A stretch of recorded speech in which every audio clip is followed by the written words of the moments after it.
Hey everyone, welcome to yet another episode of The Period Party. Today I am joined by Dr. Naomi Whittaker, a board certified OBGYN and a fellowship trained surgeon specializing in the Creighton Model FertilityCare System and NaPro Technology.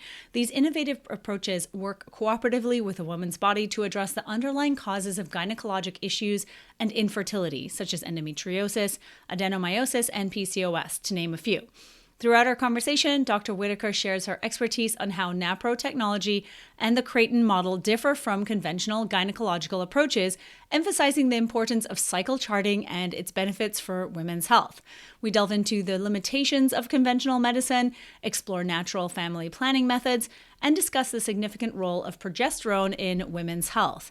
Dr. Whittaker also addresses common misconceptions within the medical community, offers insights into surgical interventions for cycle issues, and highlights the advantages of restorative medicine over traditional approaches like IVF and IUI.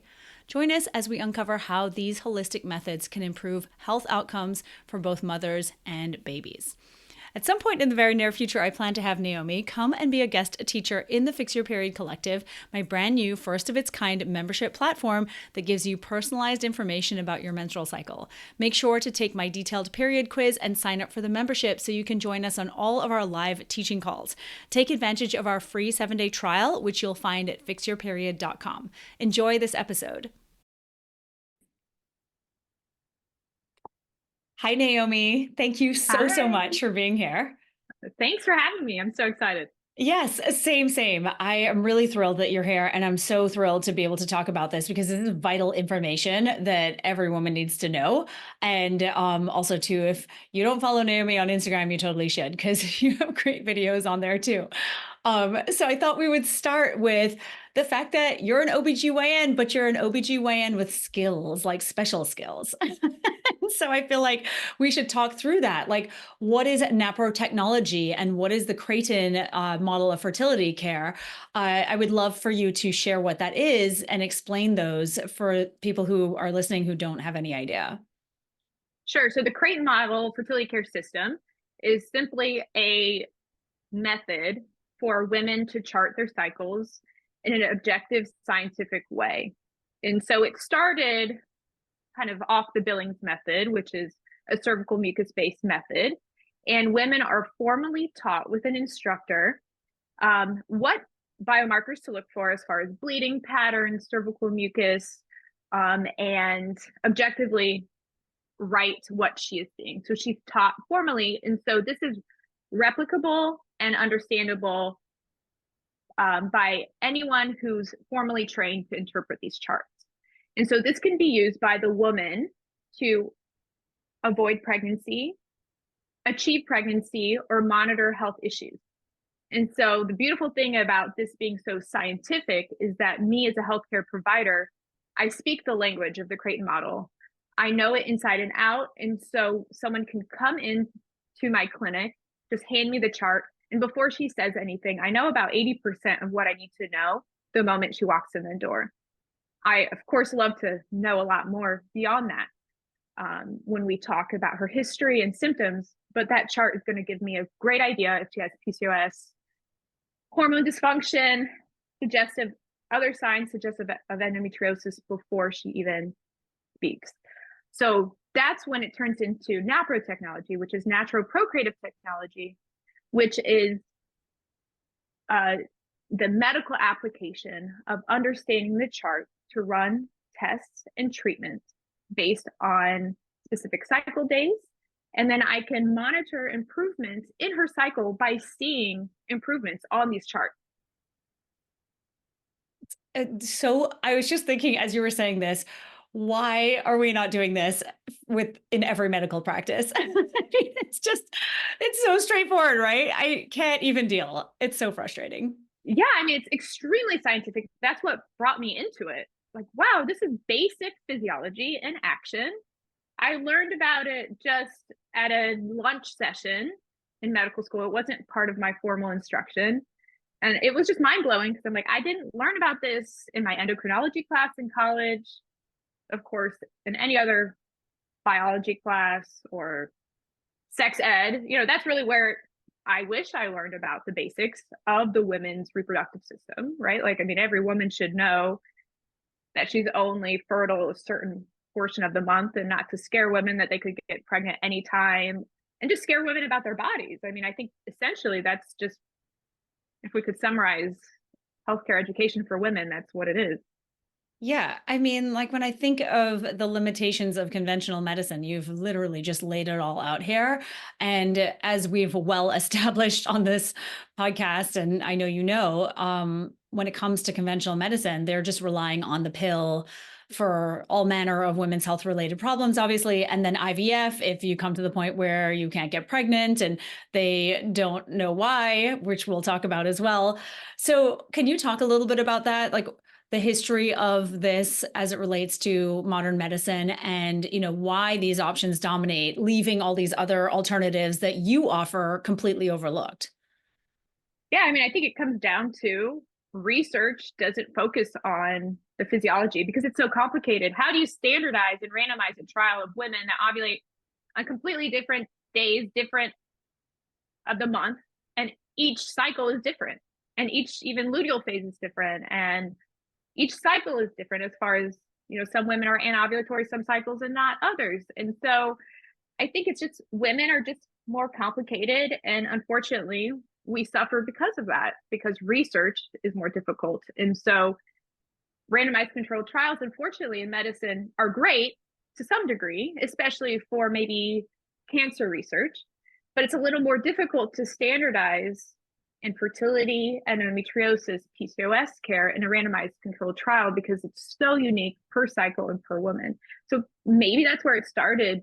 Well, that's, I'm sure, a large component of it is randomized controlled trials are pushed to us in medical school as the gold standard, which is true.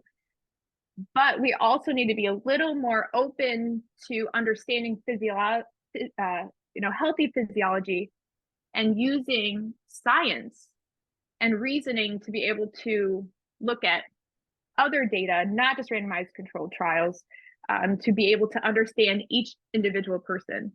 And so, unfortunately, in medicine, it's much easier to look at randomized trials and implement things like the pill. Because, yes, if you put many women on the pill, overall, their average pain scores are going to improve. But that's not going to account for the variations in side effects, for example. And so, yes, it's easier to have a pill. And unfortunately, it hasn't really changed since the advent of the pill in the 60s. There's just new formulations. And so any modern research is basically the same thing with a different package, right? And so I don't think women realize that, and maybe the ones that are listening to this do. But and so, yeah, in the 60s, when they found out the pill did have some symptoms, it was a very quick fix, and we all like quick fixes. We would love to avoid surgery. We would love to just, hey, walk in the door, here's a pill. I mean, we love quick fixes, especially in the United States. And then that happened again with the advent of IVF. We thought, okay, well, we don't have to worry about, all these pesky things like complicated surgeries or these very in-depth evaluations like used to be done. Reproductive endocrinology and infertility, that specialty was very different before the advent of IVF, where they were doing more investigation. They did more surgery. And once IVF was invented, we thought, oh my gosh, this is going to be the next best thing. We're going to have the answer to everything. The success rates are going to be very high. We don't have to worry about anything else. And so a decade goes by with any new invention in medicine for us to really realize the pros and cons, and the success wasn't as good as we had hoped. And so, unfortunately, though, at that point, the art of medicine is lost in those 10 years as far as training and skills for surgery. And so the art of surgery has been lost. For example, the focus of the fellowships for REI training is IVF. They mainly focus on IVF. And if you read their literature, it is mainly IVF. How do you change the culture media? How do you do pre-implantation genetic testing? It's all about IVF. They don't take a step back very often to say, okay, what if we set up the body for success for natural conception. They don't really have much of a focus on that anymore because they've kind of gotten tunnel vision still. I think a lot of that is the art and the tools have been lost over the years. And there's two big examples. One would be tubal surgery, and they admit, there's research admitting for these fellows that say, I wish I had more tubal surgery training. And a lot of them don't even know the different types of tubal corrective surgeries that exist. And another big one is ovarian wedge resections. They believe that ovarian wedge resections, which is a treatment for PCOS, for more severe cases that have failed, more conservative approaches, that's the original treatment by Stein-Leventhal, who discovered PCOS. And it had more complications because of how they did the surgeries back in the 1930s. And so when I trained under an IVF doctor, he was quoting surgical techniques from the 30s and the complications from that, instead of saying, whoa, what if we step back and we add robotic surgery and modern suture and modern anti-adhesion technology? Then what does an ovarian wedge resection look like? And so there's a huge disconnect between the wedge resection in the 30s and here we are almost 100 years later, and people forgot about the health benefits of the wedge resection. And all they think about is the scar tissue from the 30s, because they used to do a big C-section scar. They probably used horrible suture, and I don't know if they even closed the ovaries. So things have changed so much that we're still, but unfortunately the REIs are still thinking, a lot of them, of the wedge resection as we did in the 30s, and not applying modern methods to that. And so, yeah, to me, that's one big example of how you can see kind of the limitation and where we are. Yes, for sure. Oh, yeah, it really does. And I think that when you're talking about modern medical training, without, putting you at risk of getting fired, I feel like, as we talked about, I feel like that is the message I hear often, is that doctors are saying that they don't feel like they are getting the full breadth of training that maybe used to happen or that they really desire. I mean, I just think about cycle charting and the fact that that is not at all taught. And in fact, the going message is still that the fertility awareness method is the same as the rhythm method. And we hear that message over and over again still. Like, how are we still here? But I would love for you to speak about that. I mean, you talk about ovarian wedge surgery. I'm like, whoa, we need to talk about that too in a bit. But, just cycle charting is so basic to me. And yet that is like just having a very clear understanding of how a woman's body functions seems to be majorly lacking in the training. Yes. Yeah. My regular OBGYN training, medical school, I had maybe 5 minutes of fertility awareness training. And that may be because I did train at Creighton University School of Medicine, where Creighton model system was developed. So I think they kind of felt forced to. So I don't even know if that's standard. And they really honestly did it a disservice, because at that point I was doing my own training in it on my own. So everything I've done, I've had to learn on my own. As far as a fellowship and reading the research myself and studying naturopathic providers like Laura Bryden. She really was one of the first ways that I really understood. My eyes were opened up to just kind of a new way of thinking, right? Just the basic physiology of ovulation we're taught is harmful for women. That was basically the introduction to women's healthcare that I got. Wait, it was? Oh, in school? Can we talk about that? Because I remember saying that. I commented on something on Instagram last year about this, and people lost their minds on me. I'm like, ovulation isn't killing us. That is definitely not what's going on here. But definitely feel free to talk about that, because that's a huge issue, I think, a major misconception. So it's not scientific. It's an assumption. It's a correlation. So there is a correlation with increased number of ovulatory cycles. There is an increased risk of ovarian cancer. Now that's about 1 in 80 chance, 1 in 70 or 80 chance, ovarian cancer, extremely rare. What does that, but you have to look at the data. What does that mean? So are these women having shorter cycles? Are they having more unhealthy cycles? That's what probably is the correlation, but we haven't been able to look at, well, what are these actual cycle characteristics? Probably they have luteal phase defects or estrogen dominance. And these kind of issues are what lead to ovarian cancer. In no other physiologic event in men or women do we blame normal healthy physiology as the cause for cancer. Nowhere else. Nowhere in men, do we? I mean, I don't know. Do we say we have the opposite? I know there's data to say the more ejaculations a month, the reduced risk of prostate cancer. So, but why for women are we accepting this premise? It doesn't make sense. I could not agree with you more. It enrages me. And I feel as though we are continually getting this message that our bodies are inherently defective, that there's Correct. something wrong with us. And Right. so, yeah, to hear doctors espousing this is really difficult for me, because I feel like we really need to debunk this idea that somehow ovulation, which is this thing that technically is supposed to happen every single month, every cycle, is a potential detriment to our health. And yeah, like you said, we really miss the nuance, don't we? Particularly in the modern medical conversation.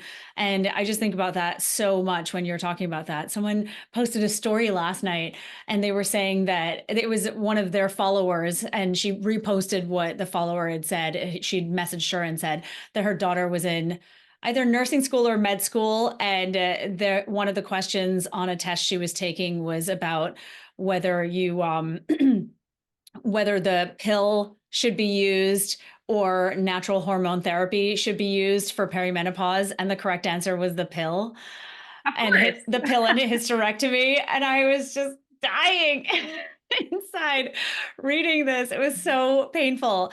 But honestly, I really couldn't believe it. So that's the education that you get, the standard education that you're getting coming out of medical school. And so you have to Yeah. And figure it out on your own, essentially. assume if the IUD is on there, it's always the answer. The IUD Right. is always the answer first, if it's one of the questions. Right. Yeah. Yeah. Well, this Or if was it's the one of the pill answer and choices. Yeah. hysterectomy. So I guess it's close enough. Yeah. That's the second Yes. best. If Right. because the IUD wasn't on there. So Right. yeah.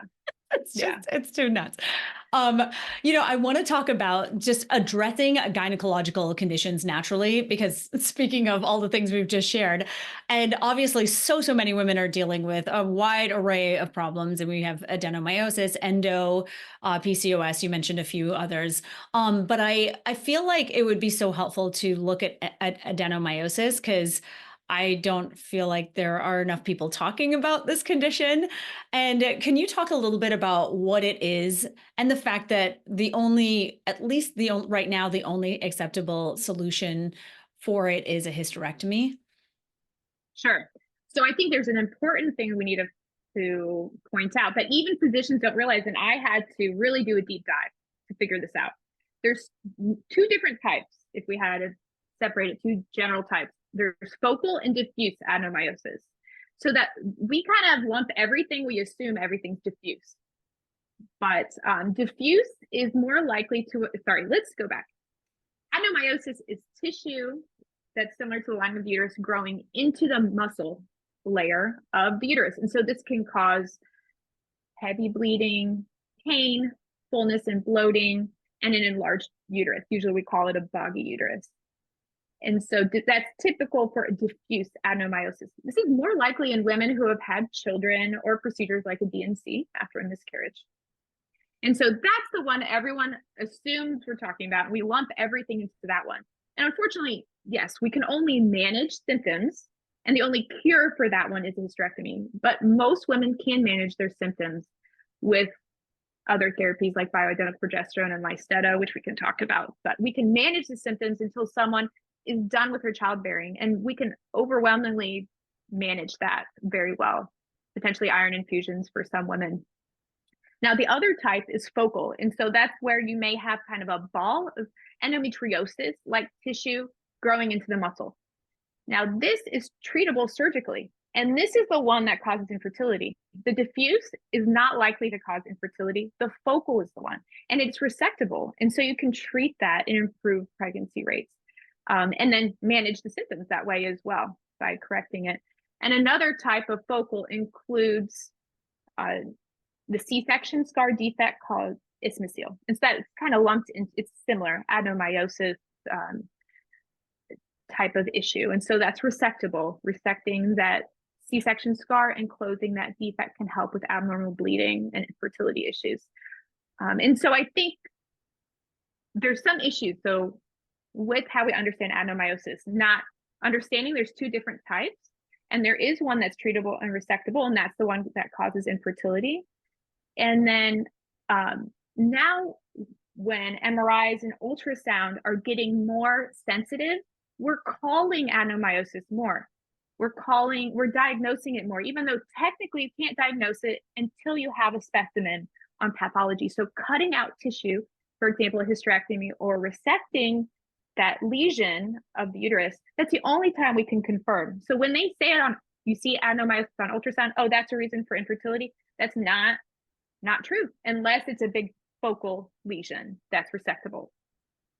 Okay, that's super helpful to hear. And so, with adenomyosis, do we have any understanding of the causes? Because I feel like you just mentioned, giving birth, C-section. My understanding is there does seem to be some kind of bacterial overgrowth or intrusion. I don't know. Is that the case, or are there other causes? Do we know? I don't think we know. So I think Yeah. definitely there's an increased risk with pregnancy, maybe stretching out the uterus, implanting into the muscle at the scar of a C-section, D&C, there's damage. Probably some immune system dysfunction. We do see an increased association with adenomyosis and endometriosis. Definitely, focal lesions from the outside aiding in. It's just more likely with more advanced endometriosis. So those women would likely have increased risk of infection due to immune system dysfunction. Again, we don't know if that's the chicken or the egg. Is it the endometriosis causing immune system dysfunction, or is the infection causing worsening pain and endometriosis? I think it's endometriosis first, causing immune system dysfunction. It makes their microbiome different, probably leaky gut and all that. And I do routine endometrial cultures for that reason. Can we talk about that then? Can we talk about what that looks like with adenomyosis? Like if someone suspects they have it, maybe we can actually start with some of the most common symptoms of this condition. And then we can talk about like, if someone suspects they have it, then what? Because obviously every single woman who comes to me, I hear something along the lines of like, they think that I have this thing, but they don't really know. And really the only thing I've been offered is a pill, but these symptoms are excruciating. Yeah, I mean, there's a lot of overlap with endometriosis and adenomyosis. So I kind of assume endometriosis first Yeah. as far as managing. And if they want more conservative therapy, we can start with bioidentical hormone therapy with progesterone and or estradiol, depending on their hormone testing that we do based on their cycle charting, as well as we could manage heavy bleeding with Lyseta. And so that's something you can take as needed during the heavy days of the period. You can take it up to 3 times a day. That can really lighten the flow. It affects the blood clotting factors. It's very widely used in Europe. They've been using that there for a long time. I don't know why it hasn't really been used much. They have studied it as far as blood clotting risk. They, because that's a theoretical risk, but they've studied it in a huge randomized trial with the birth control pill, and they did not see an increased risk of blood clots. So it is overwhelmingly safe. Obviously, you need to talk to your doctor about your specific case. But that's one of my favorite medications to use as far as also managing low iron stores, which can be very subtle. But I have women have improvements in pain and or bleeding when we really address their iron stores, which I was not taught in medical school. And as far as their other symptoms like fatigue, right? We see that and we blame endometriosis on all of it, but we really need to make sure that we cover all our bases as far as causes of fatigue and not just blame everything on endometriosis, even though it is possible that it's contributing. It may not be everything. Right. No, that's so good to know. And then in terms of uh hysterectomy, do you feel like that tends to be the solution oftentimes? Like, do women end up just getting a hysterectomy if they've worked with you, or are they able to really like address the adenomyosis symptoms? Because like I said, I just hear often that I got this hysterectomy. It's the best thing I ever did type of thing. Cause I Sure. was just getting worse and worse. I like to do a more conservative excision surgery in women that are younger that could potentially want children. And so overwhelmingly with very thorough surgery combined with bioidentical hormones, maybe low dose naltrexone, Lysteta, iron management, thyroid management, women do extremely well. And yes, I offer hysterectomy. Some patients don't realize that, but I do. I do. I just like to see that they fail more conservative therapy if they are, let's say, less than 40, especially. I really, would hate for someone to regret that decision. So basically, by the time they decide on a hysterectomy, they're sure. We've tried everything, and so it's great. It doesn't happen very often, but yeah. No, I think that's super helpful to hear. Just that, there's a progression towards that major surgery, because that's the other thing too, right? It's touted as a solution to all of these problems, as we well know with endometriosis, and it 100% is not. Like, just so you guys know, it grows outside of the uterus. So it's not quite a solution. The story I go to with that to prove this point is I was assisting in a hysterectomy in my general OBGYN training. There was a huge nodule right behind the uterus of endometriosis, and she was removing the uterus. I said, "What about that?" She said, "Don't worry about that." I'm like, I am worried about that. That's probably the reason of her pain. The poor uterus is a scapegoat most of the time. Yes, right. I know it's never really the problem. I mean, maybe with adenomyosis, but generally speaking, it's not. And so we take it out as if that's going to solve everything. And as we know, it doesn't. And then also, too, I feel like obviously you know this, but the potential prolapse that comes with removing your uterus or various other structural issues that can result from it, too. I mean, these are not things to play around with. Yeah, and the hormones can be affected. Ovarian blood flow can be compromised. So some women do go through menopause a little earlier after hysterectomy, even if we spare the ovaries. So, it is, I do explain, this is major surgery. We're removing an organ. So I take it very seriously, especially women that are really young wanting this out. They don't, I mean, when women are suffering, you're like, I just want to do anything to help me. And okay, all right, let's just take a step back and let's really, I think adenomyosis is a diagnosis of exclusion. We've removed all the endometriosis. We've tried all the conservative measures. And if you're still suffering, I'm convinced you have adenomyosis. In most cases, there are exceptions, of course, but that are very black and white. Yeah, which is so good to hear. You mentioned progesterone as a treatment option earlier, and you refer to it as the miracle hormone. And I would love for you to talk a little bit about its significance in women's health and, and how you utilize it to address various health issues. Yeah, I mean, progesterone it relieves anxiety, it's anti-inflammatory, it stops proliferative growth. So it offsets estrogen, which causes proliferation of the lining of the uterus. And so it's phenomenal. It's the most common deficiency that I see when I do test hormones. I'm not sure why. Maybe you've done studies. I assume it's related to our high stress environment, maybe some cortisol steal, but I don't really know the physiology of all that. But we have a severe progesterone deficiency. Endometriosis is often related to progesterone deficiency. PCOS is a condition of progesterone deficiency. So most women's health issues are related to too low progesterone and sometimes also an imbalance of estrogen and progesterone. And so it's a very cheap, straightforward medication to try, very safe, very effective. And I use it also for postpartum depression, PMS. We see it work very well. Yeah, it is. I feel like it definitely lives up to its name. Yeah, of being the miracle hormone. It does have anti-cancer properties. It's very hard to look at the literature because even scientists don't realize there's a huge difference between synthetic progestins and progesterone.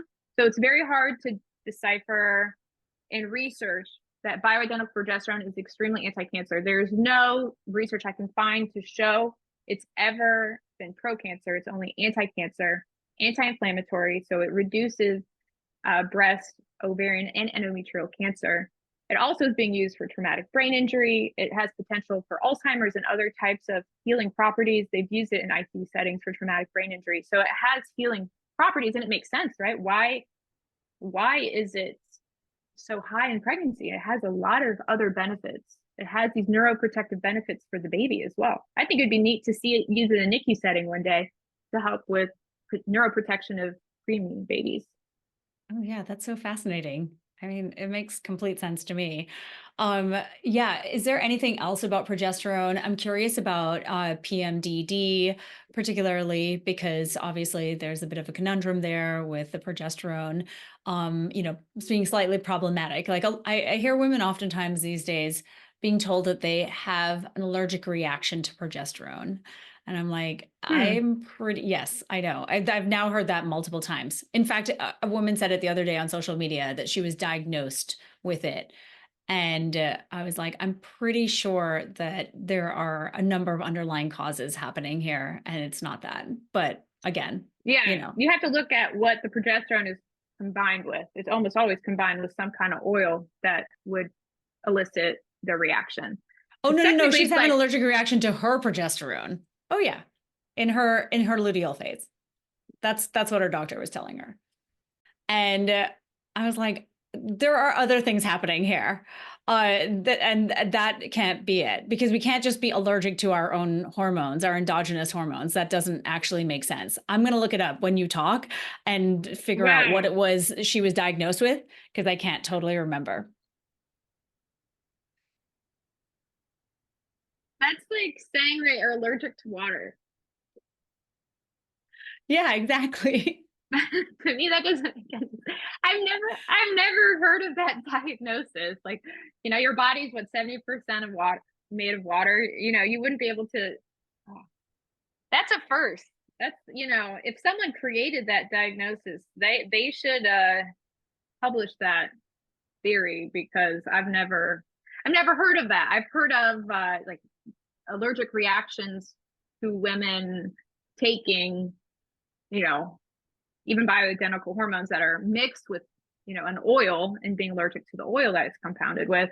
And I've had women have weird side effects to foreign progesterone. I believe, most likely because they're just not used to that level of hormone. But to say that PMDD, I mean, that's a whole new theory that's not really founded. Actually, we don't really understand PMS. I'm trying to do we're going to start a study with Sarah Hill, using cycle charts to see the association of when PMS starts as far as which hormones drop. So we can actually hopefully demonstrate it is the hormone drop causing PMS. We don't even have data for that. Right. That's Wow. basic. We don't even know basic PMS. We don't even know. I mean, we intuitively as women know, and makes sense, our hormones drop and we have this. And it's very similar. Women who have PMS are very predisposed to postpartum depression. So clearly there's some similar also receptor issue. Some women are just more sensitive to hormone fluctuations than others.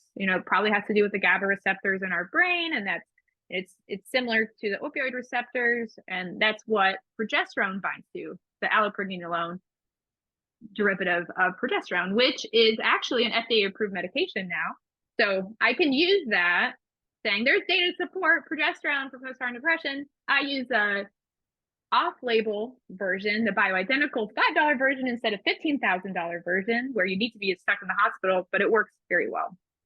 Right. And again, I think it's just so helpful to hear these things, because I'm pretty sure, yeah, it was like some sort of progesterone like autoimmune progesterone dermatitis, but I'm pretty sure that that's not what it was. It was something similar to that. So that's a thing.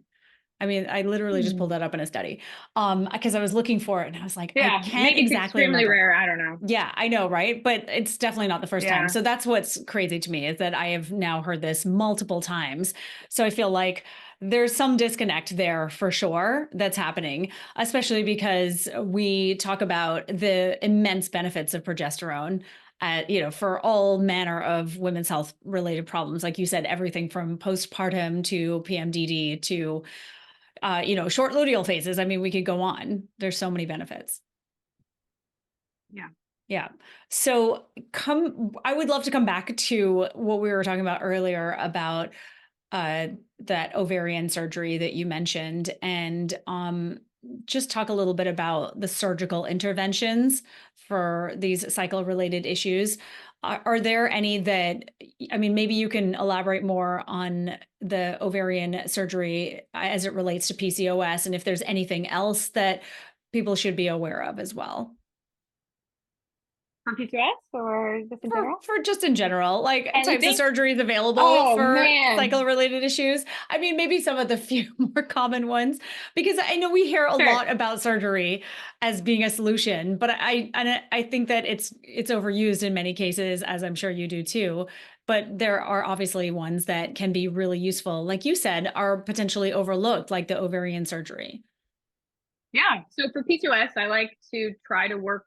It depends on the case, but for very severe cases where we've tried to optimize blood sugar, to do cooperative progesterone therapy, even shots of bioidentical progesterone to kind of reset that axis. So what is PCOS? It's basically like a frozen computer where it's kind of needing to be rebooted and where it's just stuck and trying to ovulate and it can't. And so the hormones are dysfunctional because you're stacking up follicles that want to rupture, but they can't. They can't ovulate. They can't release. Kind of like when someone's going bowling and the bowling balls keep coming and you're not actually bowling. That's PCOS. So what we need to do for those women is reset that axis and train the brain to tell it what it's supposed to do. And so high dose progesterone can help kind of trick the body to say, oh, you're ovulating. This is what you need to do. And it kind of gets into that rhythm. And so some women do well with these type of treatments, especially if we have a lot of time. If someone wants to wait 8 months with progesterone therapy, that also reduces testosterone. Progesterone itself affects testosterone, and optimizing blood sugar will also reduce testosterone. So all of these hormone parameters will get better over time.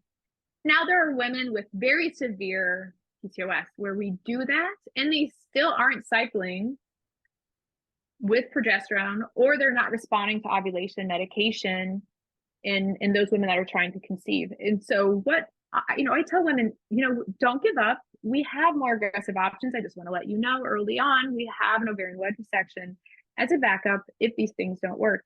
And so what that is actually cutting kind of like an orange slice out of the ovary and putting it back together and imbricating the edges so that they're smooth to reduce the risk of scar tissue formation.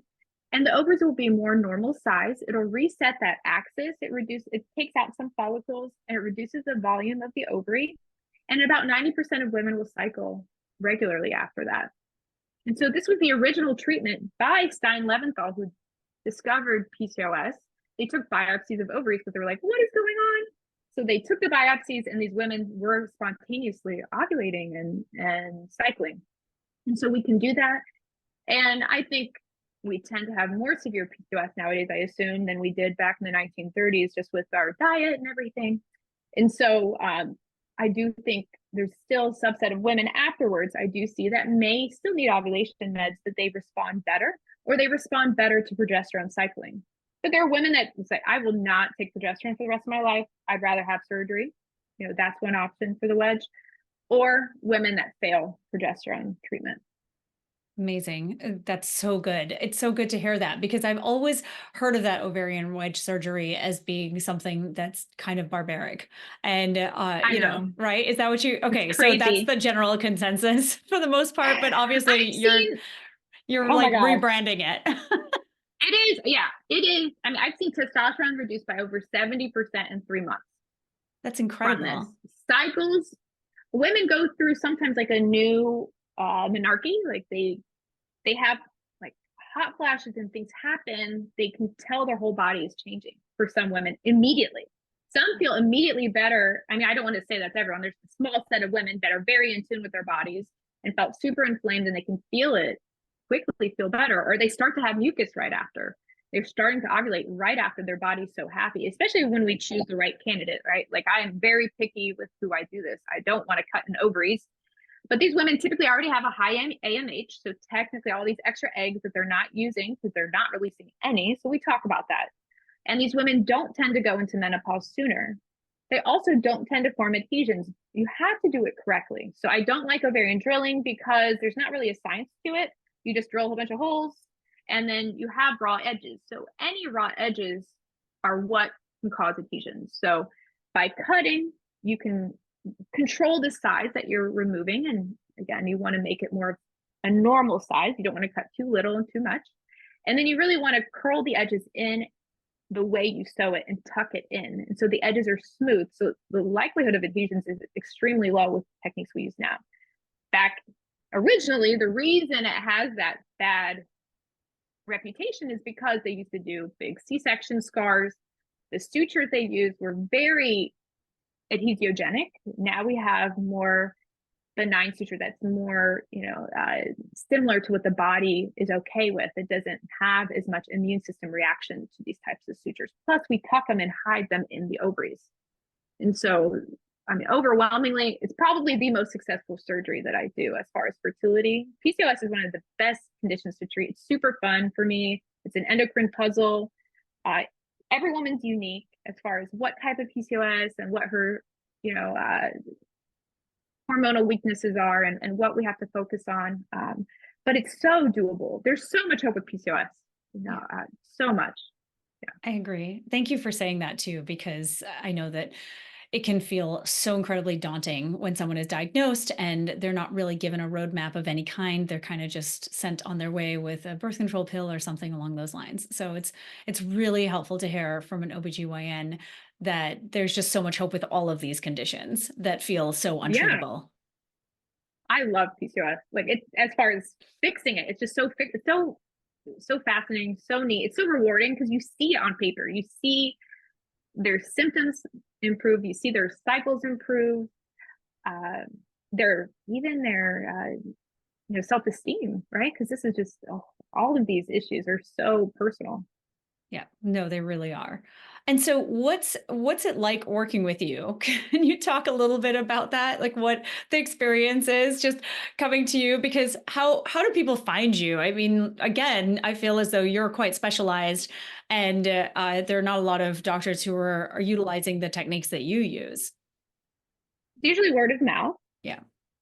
So friends of friends who've had success, and then women who have failed a lot of other things. And so they come very broken, heartbroken. And a lot of people have belittled their symptoms and they feel hopeless. And so when they come to me, I just listen and they're just so grateful. The bar is set so low, it breaks my heart. I don't have to do much. I could just listen and that's all I would have to do, in that first visit. But I like to say, okay, hopefully they're cycle charting before they see me, because then I can give them more for their visit as far as my differential of what I'm thinking as far as their potential issues. I can say, oh, I think you may have these hormone issues. I think you may have this. And we go into their symptoms and their cycles and what their workup could look like, their options, right? It's totally up to them how aggressive they want to be.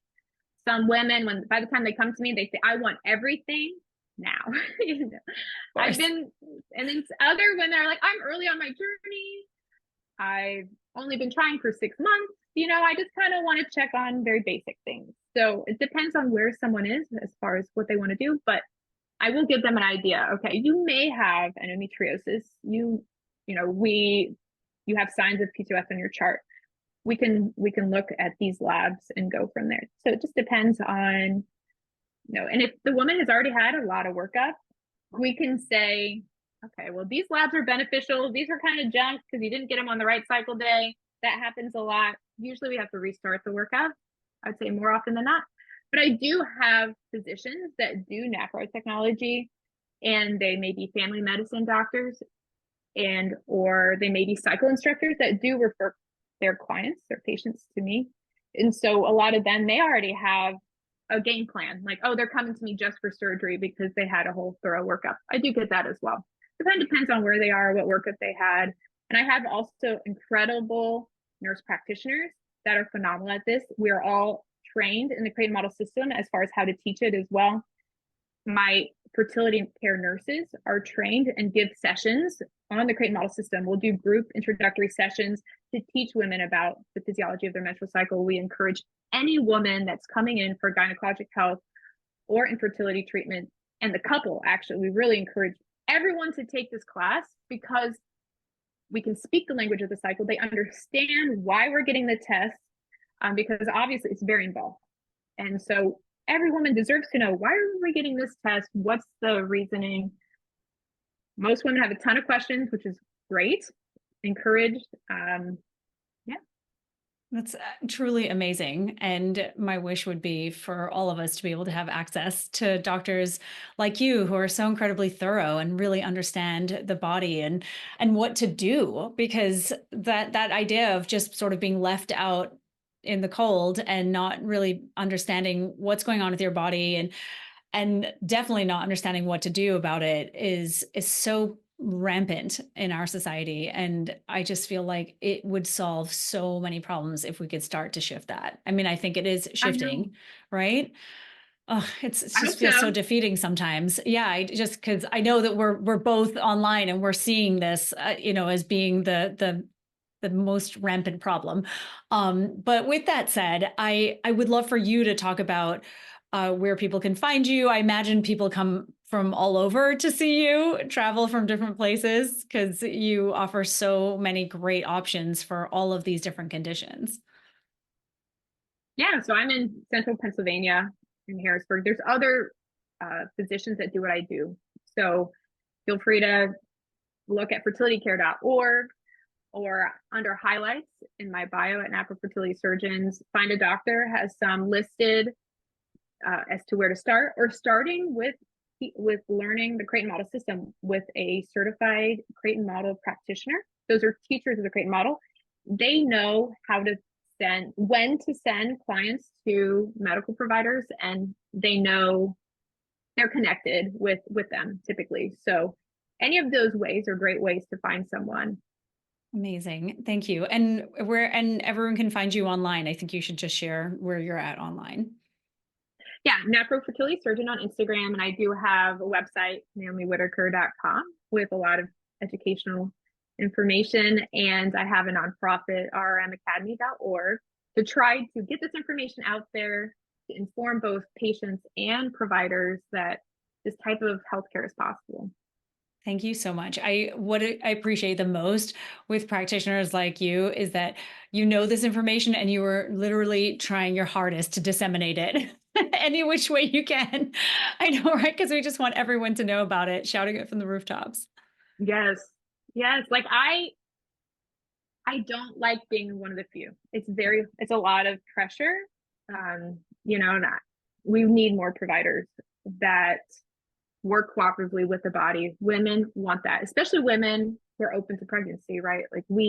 Or young women, adolescent women, or women who have a family history of breast cancer. Some women are very opposed to birth control as the only option. There are many women looking for alternatives, and it's very possible, and it's not that complicated. I agree. Well, thank you again so much for all of this wonderful information. I feel like it's going to be so useful to all of my listeners. So I really appreciate your time and all that you do in the world for women. Thank you. Likewise. Thanks. That's a wrap. Be sure to click that subscribe button to join me for more Girl Talk Gone Menstrual in upcoming episodes. But in the meantime, check out my latest Period Party episode. And if you're looking for a deeper dive into your hormones, go ahead and take my period quiz at NicoleJardim.com/quiz.